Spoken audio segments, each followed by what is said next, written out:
Lebanon Syria সীমান্তে হাজারো মানুষের ভিড়, উদ্দেশ্য নিজ মাতৃভূমিতে ফেরা। গৃহযুদ্ধের মুখে সিরিয়া ছেড়ে প্রতিবেশী দেশে আশ্রয় নিয়েছিলেন এই সিরীয়রা। ইউএনএইচসিআর এর পরিসংখ্যান বলছে শুধু লেবাননই আশ্রয় দিয়েছে অন্তত ২০ লাখ সিরীয় শরণার্থীকে। তবে বাশার আল আসাদের পতনের পর ধীরে ধীরে স্বাভাবিক হতে শুরু করেছে পরিস্থিতি। দেশ ছেড়ে যাওয়া সিরীয়রা তাই ফিরতে শুরু করেছেন নিজ জন্মভূমিতে। ওমর আল আউস ১৯ বছর বয়সী এই তরুণ কাজ করছেন মিশরে।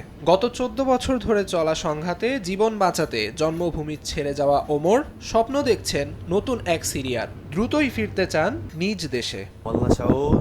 আমার অনুভূতি ভাষায় প্রকাশ করা সম্ভব নয়। আমি আমার পূর্বের জীবনে ফিরে যেতে চাই, প্রিয়জনদের দেখতে চাই এবং একটি নতুন সিরিয়ার স্বপ্ন দেখি।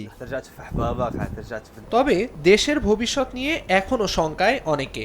সিরিয়ায় ফিরে যাওয়ার জন্য উপযুক্ত সময় এখনও আসেনি, এমনটাই মনে করেন ২০১৫ সালে জার্মানিতে শরণার্থী হিসেবে আশ্রয় নেওয়া আনাস মোদামানি। অনেকেই নতুন জীবনের স্বাদ পেয়েছেন।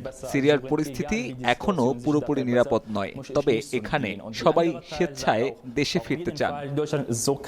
বাশার আল আসাদের পতন এবং ১৪ বছরের গৃহযুদ্ধের সমাপ্তি সিরিয়ার জন্য একটি নতুন অধ্যায় শুরু করলেও নতুন নেতৃত্ব ও দেশের ভবিষ্যৎ নিয়ে একদিকে যেমন নতুন সম্ভাবনা, অন্যদিকে রয়েছে নানা অনিশ্চয়তাও। তবে সব অনিশ্চয়তাকে পেছনে ফেলে দ্রুতই দেশে ফিরতে চান সিরীয়রা। আমিরুল ইসলাম আলিফ, সময় সংবাদ।